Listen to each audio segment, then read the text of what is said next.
My dear friends, in the book of Genesis, we hear that every human being, male or female, is created in the image and likeness of God. And today we see Our Lady's Assumption brings to fulfillment this promise of creation story. Most of our times we try to reverse this process. We shape God in our own image and likeness. We think of God as a docile God who will grant our wishes only if we pray to Him, or an indulgent God who doesn't look at the injustices, or a vengeful God, a God who we only have to obey. So this kind of images we have in our mind. But we see today Mother Mary, a very good example for each and every one of us, who has shown us that our God's image is a different one. Our God's image is that of a God who loves us. And we see it in today's reading, that is the Magnificat, which we have just heard, the praise of Our Lady to God. She praises God because God has done marvelous things in her. And that is why she doesn't ask anything from Him, but she praises Him for everything, for looking down at the poor, at the downtrodden. And that is what Mother Mary is teaching us today. She is a good example for us, which shows that God is love for us. She is the one who tells us. And we see this in her life. We see she is the first to be believer of Jesus. She, the mother of our Lord Jesus Christ, believed in Him, and we see it in her life. In the Gospels, we don't have much things about it. Only in the Gospel of Luke, we hear a lot of things about Mother Mary, but not much. But still we can see she is always there, and she is a good example for each and every one of us who are followers of Christ.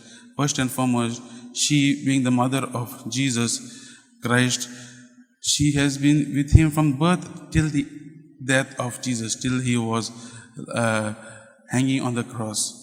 My dear friends, Mother Mary is a good model for us in following Jesus.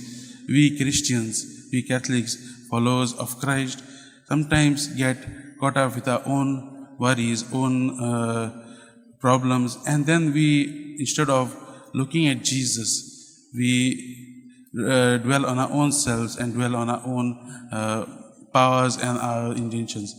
And today, Mother Mary is the one who teaches us that it is our life. We have to look at Jesus, or we have to give ourselves fully in the hands of God. She is the first great believer, as I said, from the birth till the end. We see in the Gospels also, there is a time when Jesus also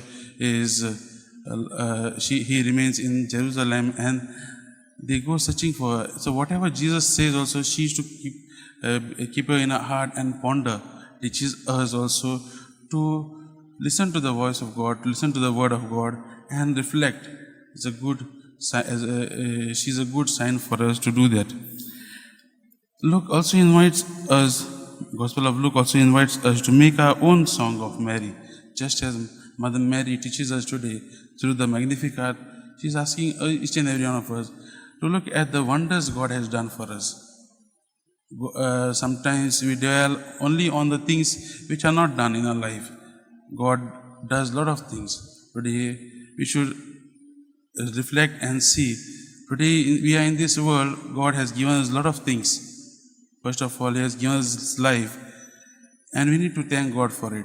So in simple things, we need to thank God. Sometimes we forget about that, and we only sometimes question God. Today, Mother Mary is teaching us that. Mary, and that is why today's reading or today's praises of Mother Mary teaches us to be thankful to God's blessings in her life. And that is why the song, "My soul proclaims the greatness of the Lord, and my spirit rejoices in God my Savior, because He has looked down on His lowly servant." Today, my friends, as we are reflecting on this reading today and the feast of Our Lady, Assumption of Our Lady, let us ask through her intercession to increase our faith in our Lord Jesus Christ, to see Lord Jesus Christ in every situation, whenever we are caught up in anything, whenever we are caught up in trials and tribulation. Like Mother Mary, let us listen to the voice of God, let us listen to Him, ponder over the word of God, and see what God wants to do our life. She is a good example for us to do the will of God, because she followed the will of God through her whole life, and God blessed her with lot of graces. Today she is also calling us to join in with her to praise God, to be in love with God. So as we are reflecting on this feast of Our Lady of Assumption and also praying for our country, let us, through the intercession of Blessed Mother, let us ask God to increase our faith in Him. Let us ask God to increase our love for Him. Let us ask God that we may follow Him more closely.